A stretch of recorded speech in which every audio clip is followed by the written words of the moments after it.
All right, I'm going to go ahead and get started. On behalf of the women lawyers of Franklin County, welcome to our January luncheon, Cultivating Courage. My name is Kaylee Gould, and I'm the president-elect of Women Lawyers of Franklin County and a director in Cardinal Health Litigation Group. Before we get started, I want you to take a look at some of our exciting upcoming events so you can save the dates. Particularly February 10th, we have a joint DEI event with local affinity bar associations that's sponsored by Dinsmore and Scholl, featuring Michelle Silverthorne. She's an expert in organizational inclusion. It's a free event, kind of a once in a while opportunity, so please check that out. Our next luncheon is February 25th. We have Professor Katrina June Lee of Ohio State's Moritz College of Law speaking on the gender pay gap in the law specifically. And be on the lookout. We have an email coming detailing our partnership with Stephanie Hanna of the Other 85 to bring you a professional leadership academy. So don't forget to join, renew, or learn more about our organization on our website and social media pages. So a few housekeeping tips for today's Zoom meeting. Please, we encourage cameras on, completely informal. If you have to eat, we get it. We encourage questions throughout the discussion via the chat feature, or feel free to take yourself off mute and speak up. You can send questions publicly or directly to me. For best viewing, we suggest setting your display to speaker view, and all attendees should be automatically muted. So with that, I would love to get into our speaker introduction. We have with us today, I've had the distinct pleasure of getting to know our guest over the past few months and could not be more honored and more humbled to introduce her today. I leave every conversation we have inspired and motivated to do better, and I really hope you all feel the same way today. So we have Chief Master Sergeant Heidi Bunker, and she will hopefully correct me if I get that wrong. She's the 11th State Command Chief Master Sergeant for the Ohio Air National Guard. Chief Bunker advises on all matters influencing mission readiness, professional development, proper utilization, health, morale, and welfare of the Ohio Air National Guard's 4,700 enlisted airmen and their families. This includes 4 air wings and 6 geographically separated units that serve our communities, state, and nation for homeland defense and federal missions. Chief Bunker attended Ashland University and achieved her master's at Xavier. She entered military service in 1991 and has held a variety of posts over the years, including Human Resource Advisor to the 179th Airlift Wing, where she was tasked with ensuring a culture of inclusion and diversity, and as part of that role, served on the Joint Inclusion Diversity Executive Council. She was the 178th Wing Command Chief Master Sergeant. In addition to her current role, she is lead facilitator for the Chief Master Sergeant Orientation Course at the Joint Base in Andrews, Maryland. Chief Bunker has deployed in support of Operations Hurricane Katrina, Iraqi Freedom, and Enduring Freedom. And frankly, her list of awards and accomplishment is pages long and very fine print, so I did not do her justice in this intro, so please Google her. You can find all the amazing things that she's done. So first and foremost, Chief Bunker, thank you for your service, and welcome to the Women Lawyers of Franklin County luncheon. Ms. Gould, that was a fantastic introduction. I really appreciate it. You know, they tell us here in the Guard, be careful what you put on your resume and your bio because you will have to live up to it. So that is a big challenge for me today after hearing you read that back to me today. So no pressure, right? No pressure.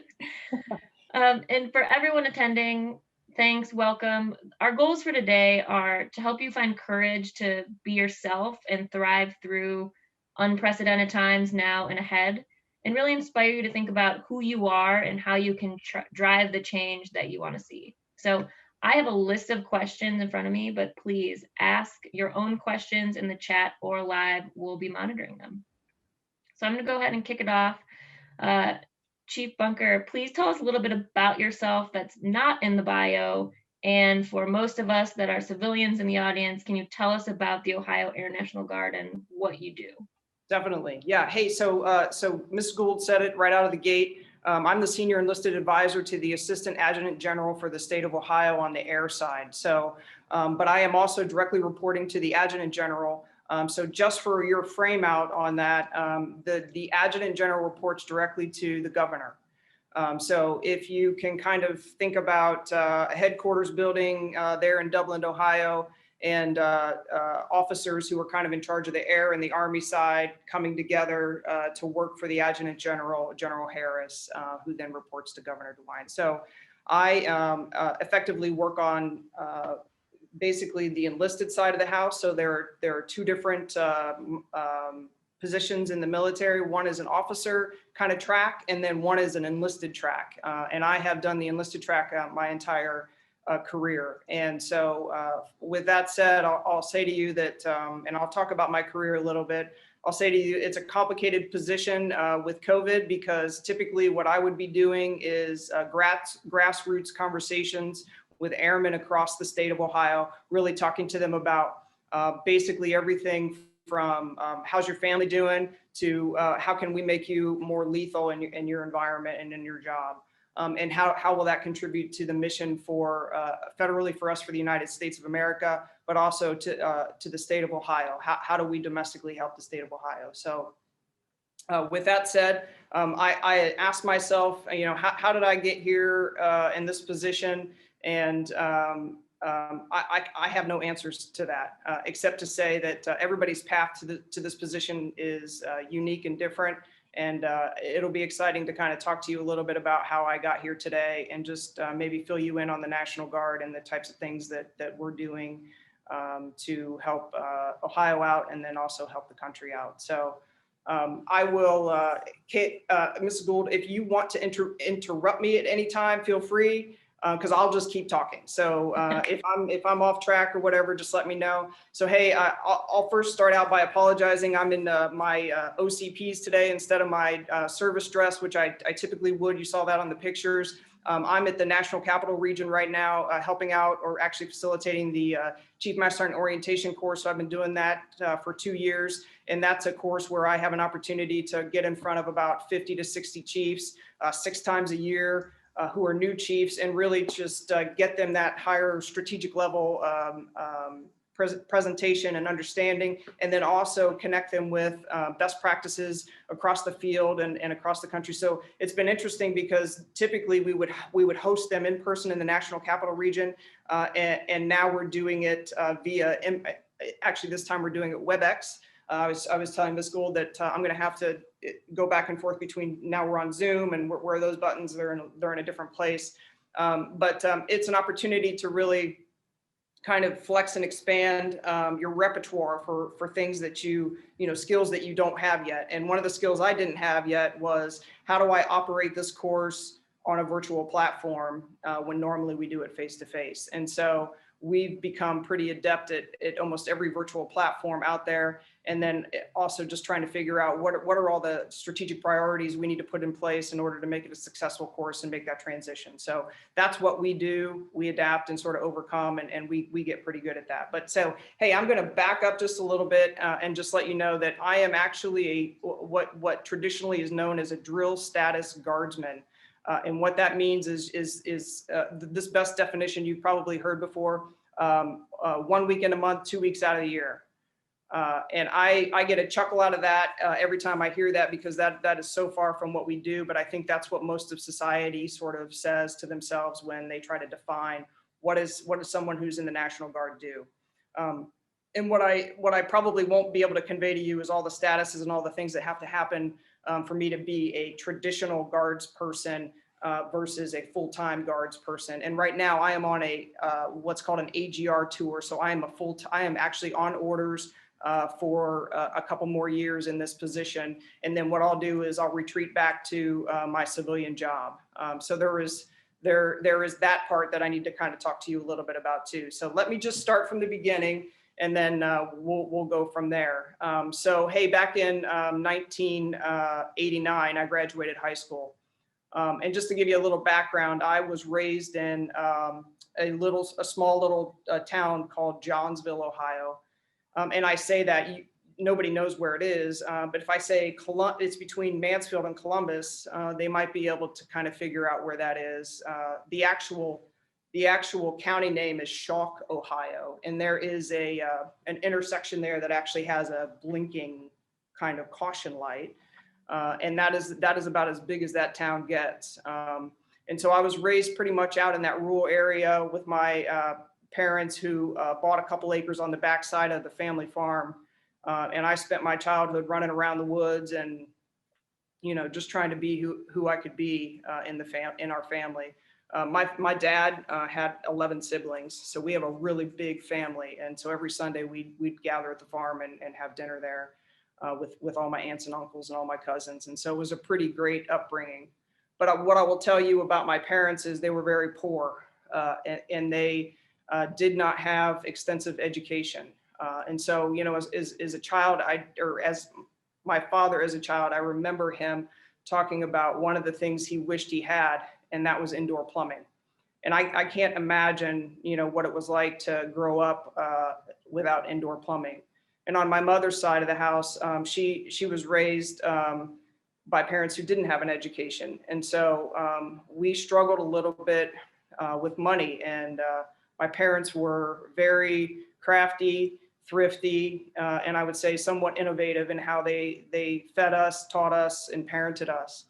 But with that said, when I graduated high school, upon walking out of my guidance counselor's office, who told me the best path that I had for my future was to get married and have kids, it was a little daunting to think about how I was going to get after all of these goals and dreams that I had for myself. And one of those was to, get educated and travel around, see myself outside of this small town that I was raised in.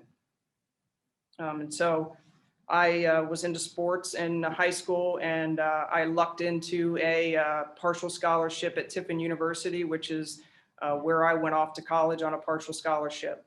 And after that first year, my parents sat me down and said, "Hey, I know this is a partial scholarship and they're paying, for some of your school, but we can't afford to keep paying it. And you know us and how we feel about our finances. We don't feel good about taking out loans." So that kind of left me in a pretty tight spot. And so one of the things my dad said to me was, "Hey, I graduated with a guy who is a recruiter for the Air National Guard up in Mansfield, Ohio." And he said, "I'll take you up there and let you talk to him." And I said, "Okay, let's do it." Because at that time in Ohio, the Air National Guard paid 80% of your college. And so that seemed like a really good solution for me. So we went up there. I took the ASVAB. He brought me back in and he said, "Here are your options. What do you want to do?" And I said, what job can I do that will let me travel the world and just have some fun and meet some people and get out of Mansfield, the Mansfield area. And so he put me in Aerialport. It's known as a 2T2. And basically what Aerialport does is they fly around the world, hauling people around in C-130s and cargo. And that's basically what I did. So that's how I got my start. So I was the first to go off and, be in the military in my family, the first to go off to college. And the first to sort of get out of the town, so to speak. And I'm certainly not knocking the town that I was raised in. And sorry, Chief Bunger, I forgot maybe one of your best accolades in to this audience, you may disagree, but you are, speaking of the first female to hold your current position, correct? Not this current position. I'm the first female to hold the wing command chief position. The wing command chief position. Yeah. So yeah, I'd love to hear about just the obstacle. I mean, when we think of, and I find it somewhat relatable to being in the legal profession, the stereotypes of being in the military seem a lot of males, masculine, not the easiest place for a woman to be, not the easiest place to be yourself. Would love to hear, whether it's from right when you got in or now that you're, near the top, what obstacles have you faced? How have you overcome them? Yep. So, I think initially it was the obstacles of how do I operate in this world that's sort of owned and driven by men. I, as a female coming in, I'll be honest with you, in the Aerialport, I was the only female there. And over the course of, 20 some years, I worked my way up to basically eventually saying to myself, I think I want to do more, give back more. And that's sort of how the position for the command chief at the 178th Wing was sparked. And it was really an opportunity for me to kind of go and prove myself and figure out what's in me, and bring that out to people. And so the challenges with that is at the 178, there had never been a female command chief. There had never been someone who sat in that position that was outside the wing. And so I came from a different wing into that position. And I'll tell you a quick story. So the day that the way that they bring command chiefs into the wing is they have a change of assumption of authority. And so there was a big ceremony that takes place. And there's about, I don't know, there was like 300 or 400 people standing in formation, and they take you across the stage and they do the ceremony. And right before that ceremony, someone from Springfield walked up to me and said, "You don't belong here. We don't want you here." And this was a senior NCO that had been at Springfield for years. And so that right there sort of told me, it's crazy to think about what someone, I'm sorry, let me pause for a second.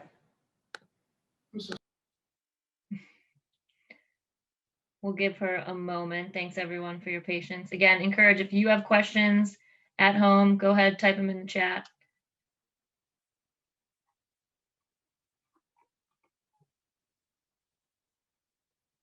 We might be experiencing one of those real life, the things you see in the movies that are like, wait, this is a matter of national security. We're experiencing that in real life. So appreciate the patience. Yeah, thanks, Amy, for the question. What's her civilian job? We can get to that.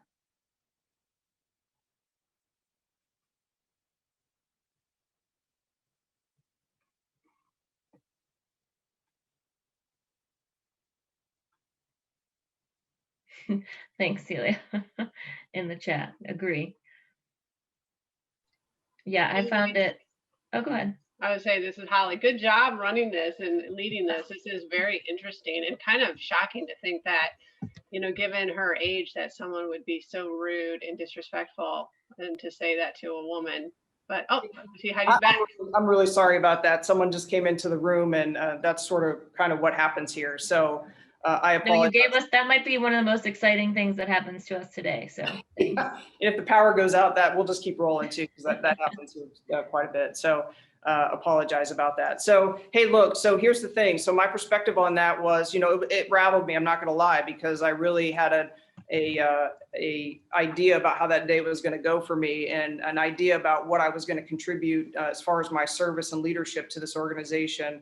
And that sort of, it rattled me a little bit. And but the good news is I had a lot of peers who really endorsed me and supported me, and so they revectored me very quickly and helped me understand that it doesn't matter what one person says to you, that you have a job to do. We chose you for a reason, and actually that person who is standing right there is sort of proving to us that you're in the right place at the right time and you're the right person.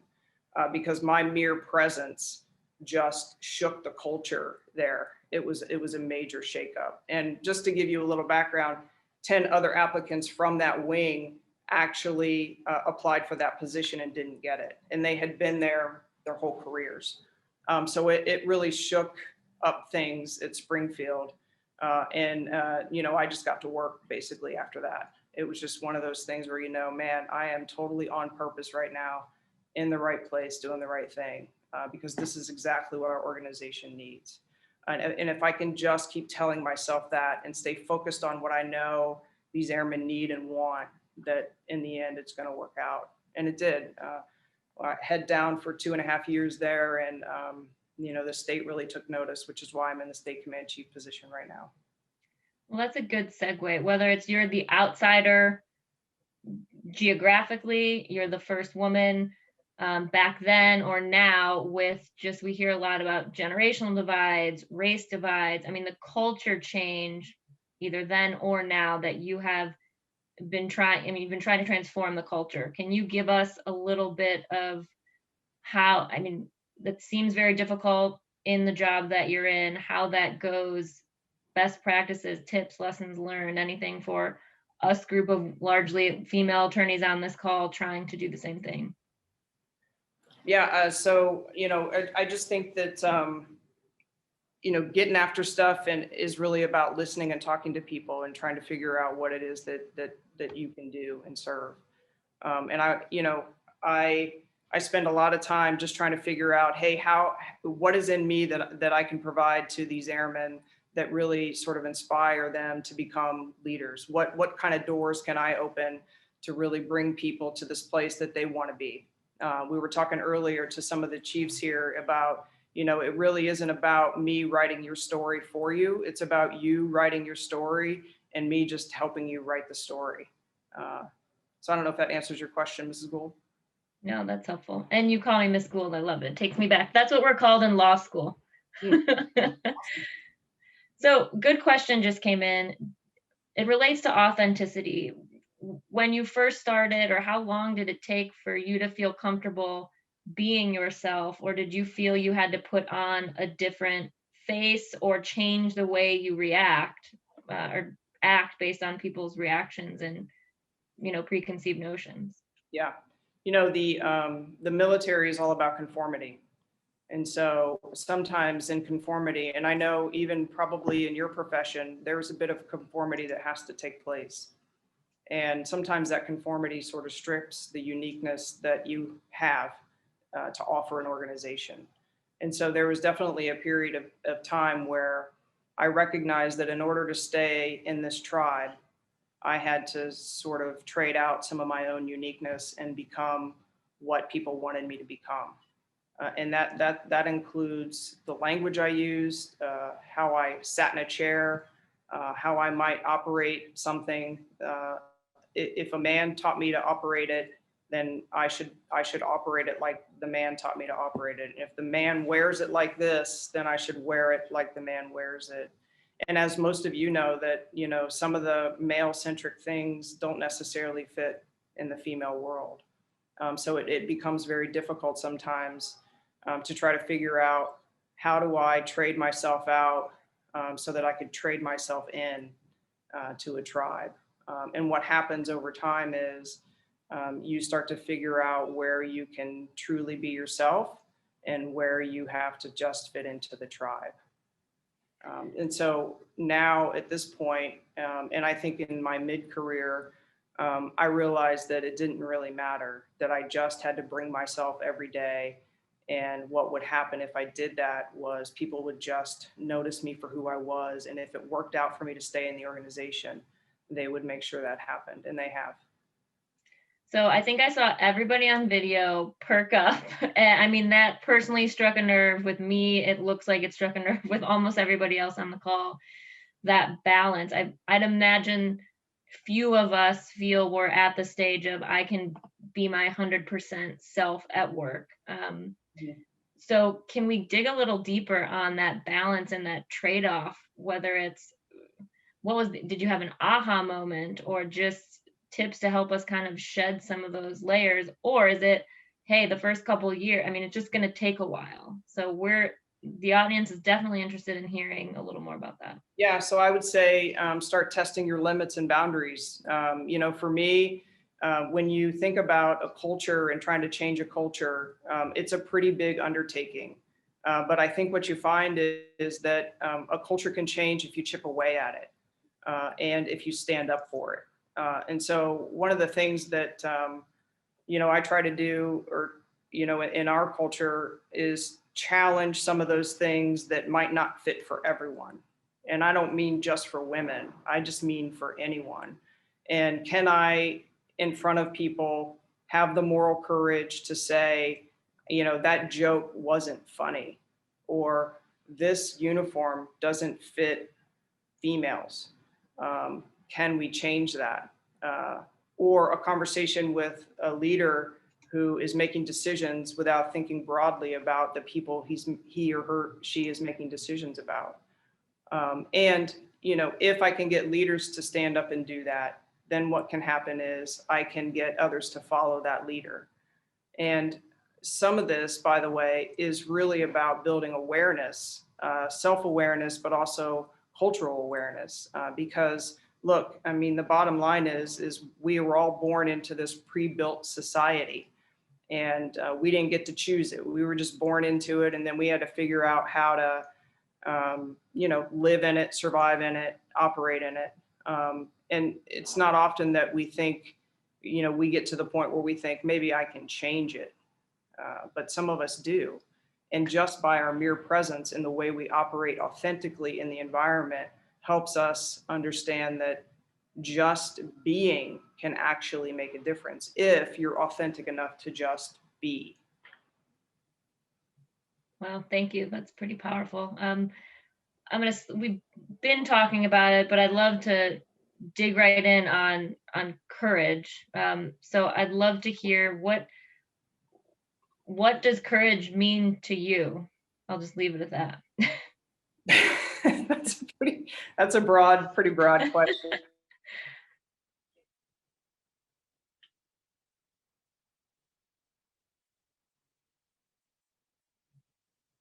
I think we're having some connectivity issues, so we'll be patient. Yeah, folks, happy to hear reactions in the chat. I know I personally felt her last comments really hit deep, but okay, you're back with us. Hey, sorry about that. I've got a lot.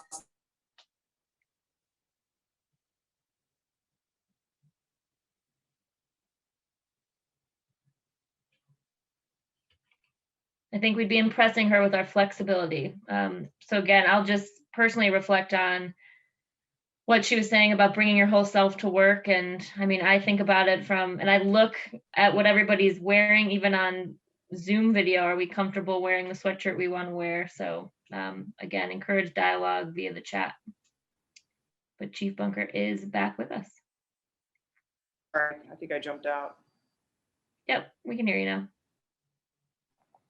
This is all a ploy. Can you just hear me to think okay? of we can hear you. Sorry about that. The Wi-Fi's kind of... No problem. I'm starting to think it's a ploy to get you more time to respond to the courage answer.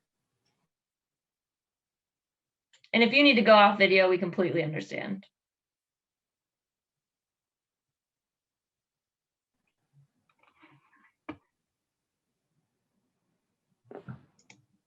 Sorry about that. My Wi-Fi cut out there. Yep, we got you. Yes, go ahead. Can you just catch me up on where I left off or where you guys heard me last? Oh yeah, we didn't hear anything really. I just left you the very impending question of what courage means to you. Okay, very good. So yes, so I think of courage as small things. I think most people think of courage as these really big things, these events that happen, and huge, traumatic circumstances where somebody has to jump up and do something. And I actually feel courage is really just it's almost like action to action to action every day. Am I being courageous in who I am, showing up authentically? Am I being courageous in saying something when I see something's wrong? Am I being courageous and challenging things that I see are wrong in ways that are helpful versus ways that are non-helpful? Can I stand up to those kinds of things on a daily basis? And then, really it's sort of about figuring out for me uniquely, where do those boundaries sit for me? We tell leaders all the time, look, when you see something wrong, not saying something is saying a lot. And if an airman or someone sees you ignore something that is negative or wrong in the environment, you are sending them a message that that's okay to continue. And so, as leaders, we encourage folks to continue to confront and make sure that they are challenging and having that moral courage in the environment so that if it's modeled for them, that other airmen or other members will follow that. Yeah, that hits me for two different reasons. One, I like the idea of breaking this down into something that doesn't seem as overwhelming, and it just seems more possible if you can do little acts every day, like Celia mentioned in the chat. But also as a new mother, frankly, recognizing that things I do and don't do are certainly going to be modeled in ways that I never even thought of. So completely agree. And do you have the courage to advocate for yourself? Can you say to your boss, I need this or that? Or is there a way for you to figure out how to just make the world better for your family, your workers, and even into society. So I sort of translate that into these really small rings that get bigger over time. You know, am I being courageous in my family life? Am I in my work life? And then am I also in my community? And those are different degrees of courage. And those are also just different degrees of self-reflection around what is it that I can contribute. Great. And again, encourage other people's questions. I'm going to keep going with mine, but I'd love to hear, again, you seem like such an impressive person that can break down barriers and do anything. So can you give us a few examples of when you didn't think you could, but you did? Yeah, so Springfield's a great example of this. So I wasn't sure after that first day how things were going to go for me. And then what happened is I just got to work and started doing the thing I do. And I had lots of people coming up to me later saying, "Man, we're glad you're here because this wing really needed a change." And a lot of women who came up to me and said, "Man, I can't believe I see a woman, sitting in this seat in this office now. And now I think, man, maybe I could do it. Maybe this is something that I could aspire to versus only getting to this one level." So there were a lot of challenges to get there, or maybe to get people to really recognize that this was a good thing. But for me, that's a huge one for me. And I'll say this, and it's just something I'm thinking about right now, which is all too often, sometimes there's a lot of pressure for a minority to get into a position or be the first person in the position that hasn't been. And a lot of people will try to reduce you to that aspect of your minority.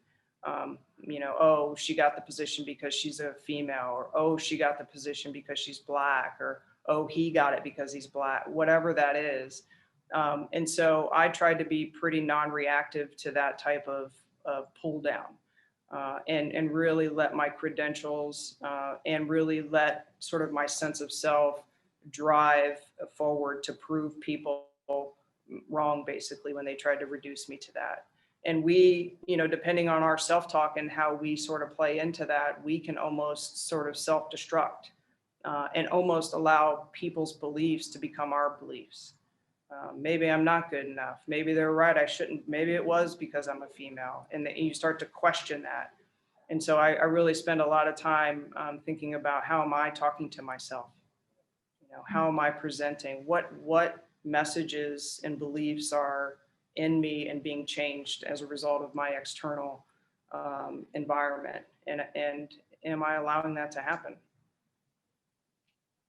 Wow. Yeah, I almost want to pause and rewind what you just said to to play for everybody again, because I think the self-talk is so important, and we can really build ourselves up, and the stories we tell ourselves are just powerful. So thank you for highlighting that for us this today. question down here from Ms. Schnupp. I'm sorry if I pronounced that wrong. The question is, do you have an example of when your personal boundary calls you to step back or change course? And if so, how do you reach that? How do you reach that decision? So yeah, I've got a great example of that. So, I didn't tell you this earlier in my introduction, but I live in Cincinnati with my wife and two kids. And growing up in the military, we went through a couple iterations of if you're gay, we'll kick you out. And then it softened to, if you're gay, just don't tell anyone. To, if you're gay, it's okay for you to serve. And so during that time where I felt like I had to hide a part of who I was, I backed away from opportunities that I really wanted to take because I was afraid that someone would find out, or that they would perceive me as quote unquote telling, and I would get kicked out of the Guard because of it. And so I didn't take an opportunity to become a commissioned officer because of that fear. And that was a huge lesson. It continues to be a lesson for me in life, that it probably wasn't worth cashing out myself and hiding myself for an organization that didn't want me. But what I chose to do was compartmentalize that part of my life and extract all these other really good things that were happening to me because of the military. And I'll tell you, a lot of good things happen because of the military. I met friends I'll have forever. I joined an organization that serves our country, the biggest, grandest why of that you can ever have. And I also, they paid for my school. They helped me travel around the world and see the world. They actually shaped, who I was as a human. But there was one part of me that they didn't like. And I let that stand in the way of some things. And, that has definitely changed my trajectory in the military. But in the civilian world, it really hasn't changed much for me. So that's a great, great question. Yes, Celia, it's almost like that was a planted one, but it wasn't. Another question came in directly to me. How important have your leaders been to you, both in advocacy and modeling? Clearly, there were leaders that did not support you, but what lessons have you learned from your supporting leaders that you've tried to pass on? Yep. So yeah, I've had some people who saw potential in me very early on in my career and have helped me, guide me, advise me along the way. And those folks have no one gets to where they are alone.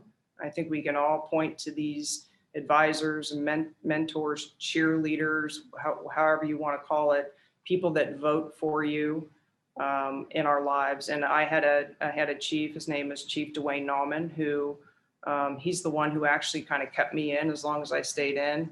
And he really looked at me one day and said, hey, I know you like doing this, pushing pallets and, rigging parachutes and going on these trips, but you really have something that's different from other people.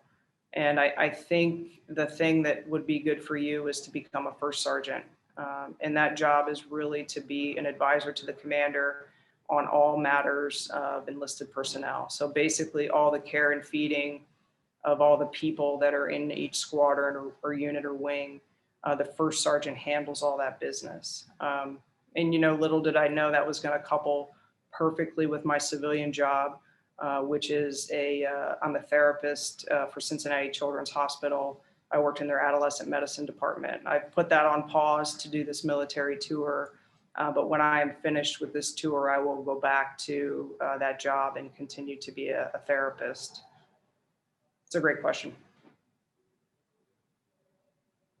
Yeah, I see some other things coming in. So from Pat, thanks. Love your point on the importance of self-talk. What sort of self-talk do you use if you feel you've fallen short in some way?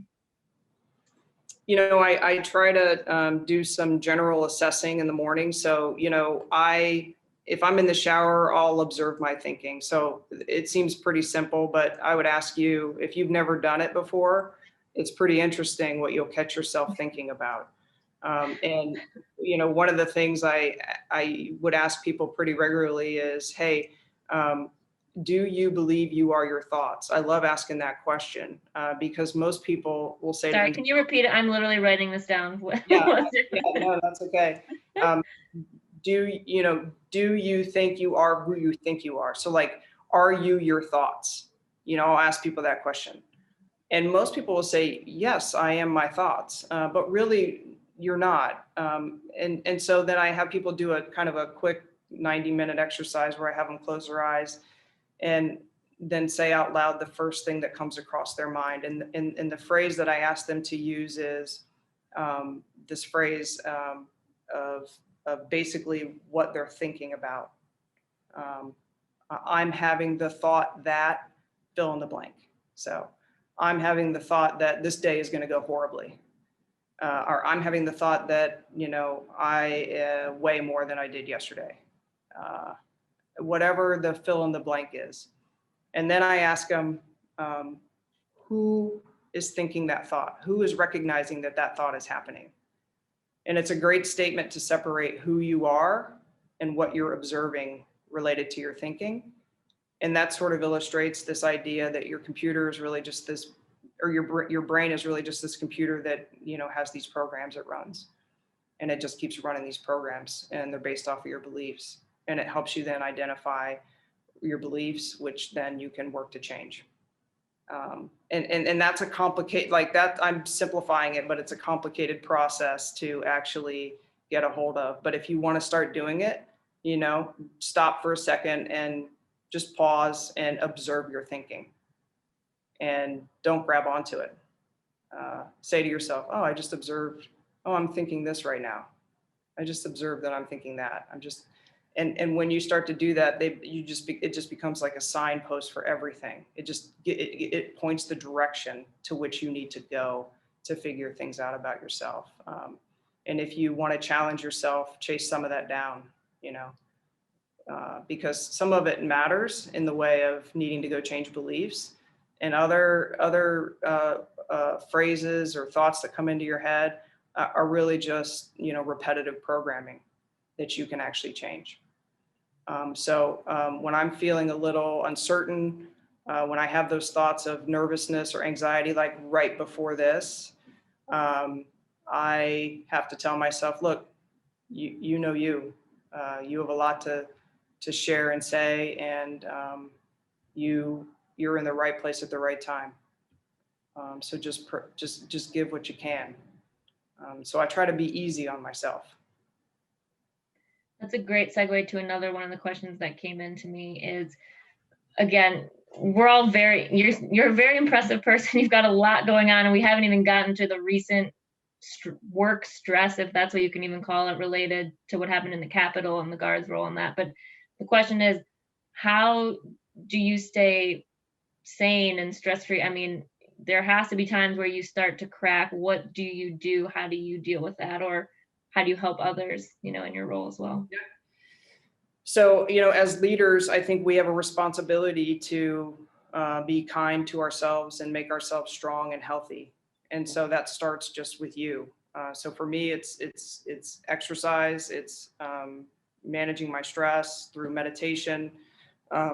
Sometimes, you know, my wife and I are kind of famous for going on all these different diets and everything. And, you know, I love to sort of be into some biohacking and doing some different tests, N of 1 sort of tests on myself. And we've sort of settled in on this idea that a whole food, plant-based diet is the best thing for us.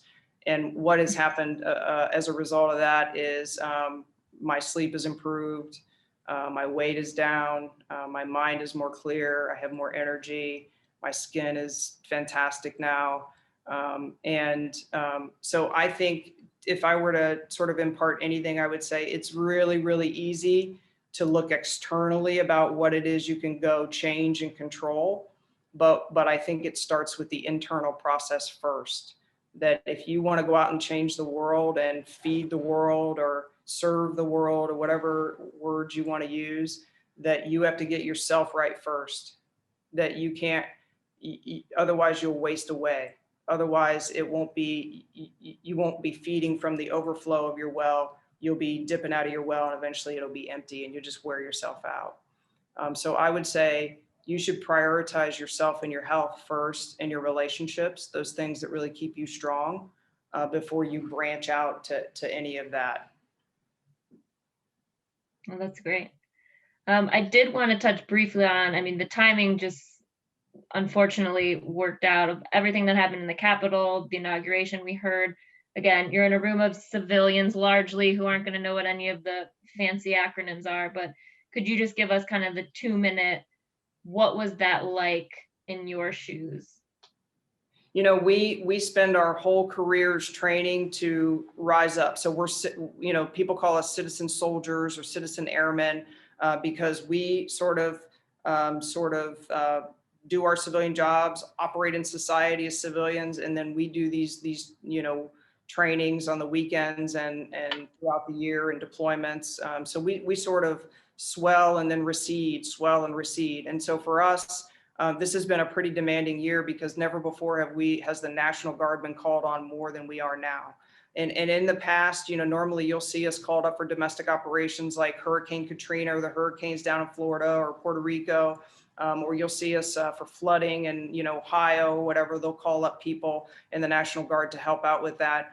But never before has it been for this long. And so what I'll tell you is that it is a strain on not only the Air National Guard and the Army National Guard, but it is a strain on civilian employers who are really trying to work with members who are in the military to offer them up for some of these missions, including the civil unrest, the COVID missions, and now it looks like we're going to be expanding some more missions around vaccination administration, and so it just keeps going on and on and on. And so what I would ask you guys is to just recognize that, we are you and you are us. Like you are civilians just like we are. We live in the same communities you live in. We're just trained and we've agreed and have become trained to do certain things that we get called up for. So your support for that is, immeasurable. And never would we have thought that we would have pushed 25,000 of us up here to the National Capital Region to help secure the Capitol, all while, by the way, maintaining security even in here in Columbus, Ohio. So right before the inauguration, I was running around the Capitol there in Columbus, Ohio, talking to our folks and seeing how they're doing and making sure that they have all the equipment that they need to keep things secure and really keep, peace in Columbus, Ohio. So it is somewhat exciting to stand up and sort of rescue and be the person who helps. But over time, you can see how we're a guard of 16. So just so you know, we're a guard of 16,000 in Ohio. So 11,000 soldiers and 5,000 airmen. That's what makes up Ohio's National Guard.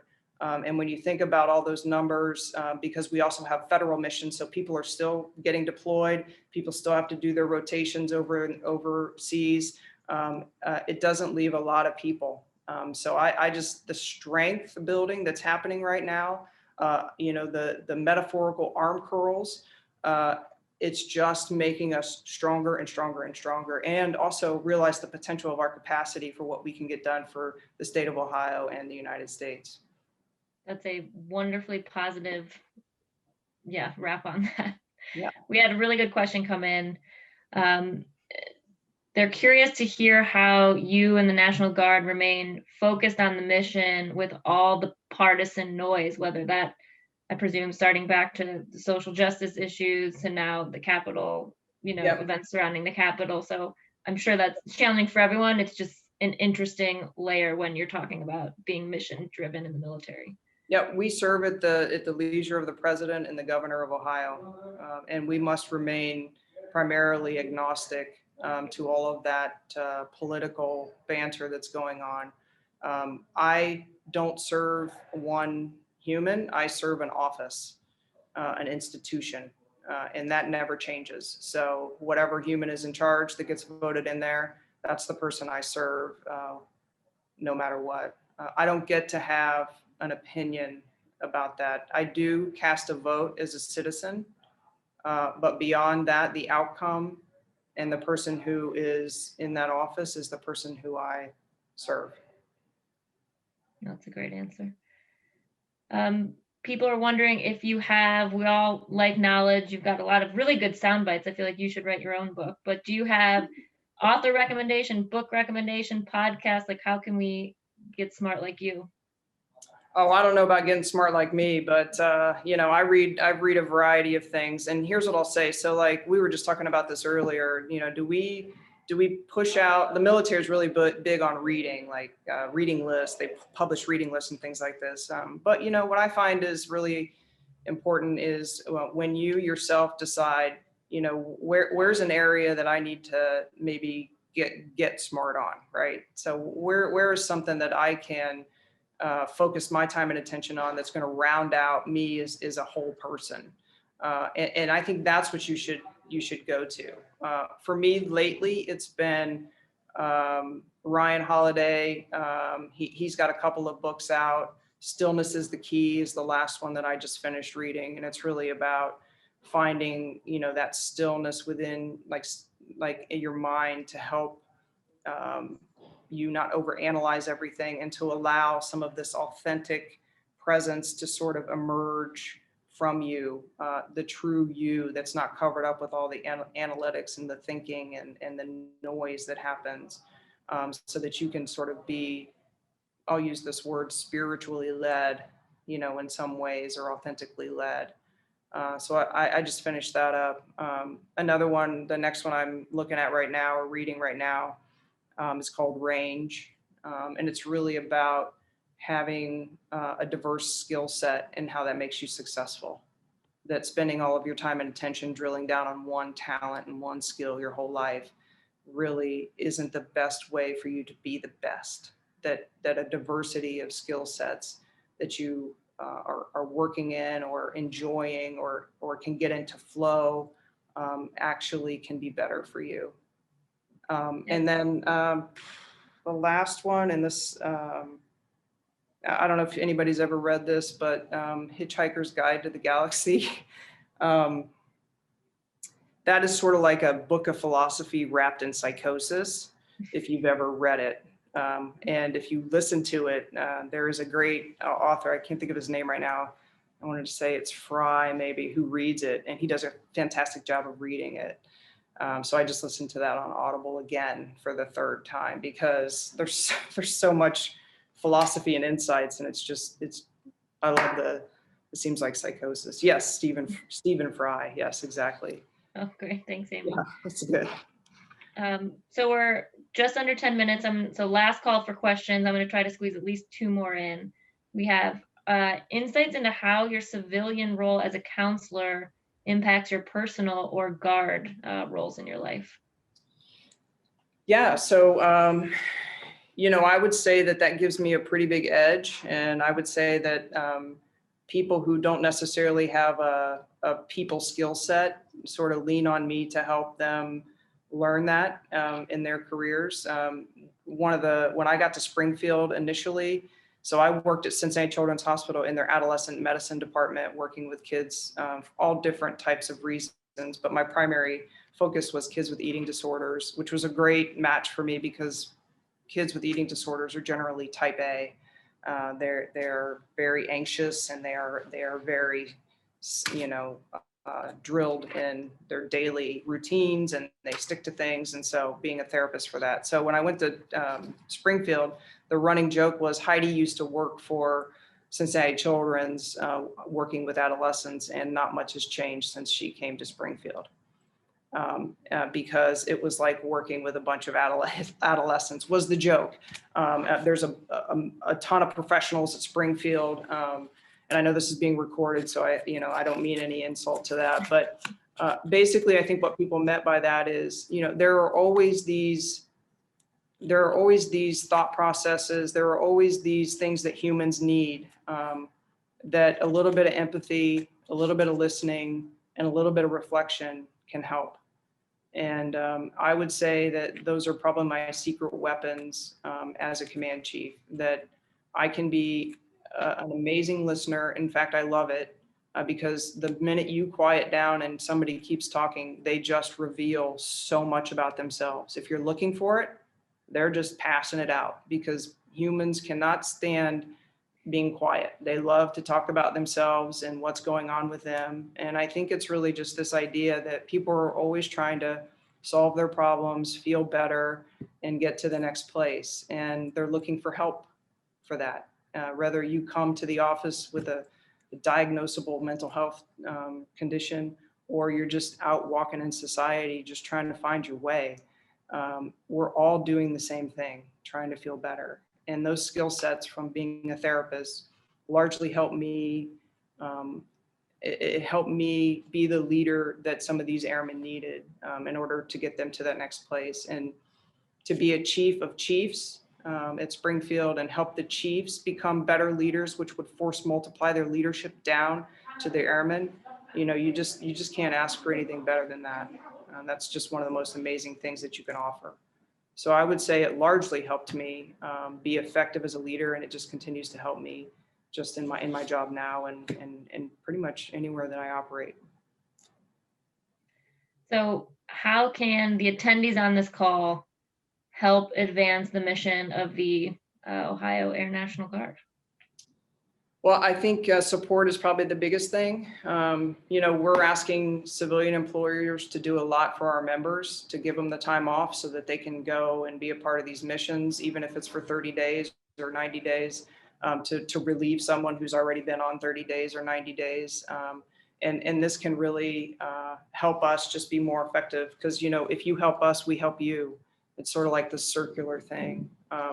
And, you know, just think positively about what we're trying to do. I know there's a lot of negative things that sort of come out sometimes in the news, but what I will tell you is about 99.5% of our organization got into the organization because they wanted to serve this country, this state, and people. And they just live for it. They just live for it every day. And that's really where most of us are coming from. And so when you see that one, you know, news report that's negative or something bad coming out, just know that that is a very small percentage of what the true force is trying to do out there for Ohioans and for Americans. No, that's helpful. So I'll ask one final question, which is, do you have any parting thoughts or things you wanted to say today to this group of motivated, empowered folks? Yeah. So I guess I would say to you, I wish I had, you know, 30 minutes to sit down and talk to each one of you and hear your stories, because I know that probably at the end of that, I would be able to identify some untapped potential. I might be able to identify some negative self-talk that we could change. And I might be able to encourage or inspire you to go out and do all those things that you tell yourself you can't do.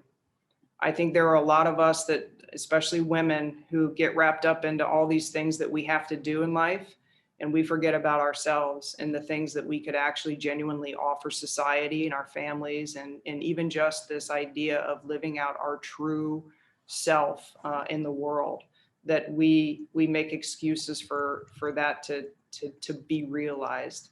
I would say to you that you are more powerful than you realize. And I know each one of you has a nagging voice inside of you that's telling you to do certain things, take certain risks, be courageous in certain situations, and you push it down. I would ask you to actually let that thing out of the cage. Let's see what happens. Because I think that if you did that, first of all, you would feel amazing. But second of all, you would contribute to the world in a way that you cannot even imagine. You've got me all like misty over here. I'm gonna like play this recording for myself at certain points. Yeah, definitely. Well, we are at time. On behalf of everybody, Command Chief, thank you for all that you and the Guard do and for this inspiring discussion. I think everyone would agree you have exceeded the lofty intro and expectations. It's really been a unique opportunity to shift our perspective during pretty challenging times. So we appreciate your honesty and taking the time to speak with us. I hope to see other folks at future events, and thank you so much. Thank you. It was a pleasure to be here today. I hope it was time worth it, and I hope you valued our discussion. Yes. Now, good luck shifting gears into more important things in your back at it. No, not more important, but back at it for sure.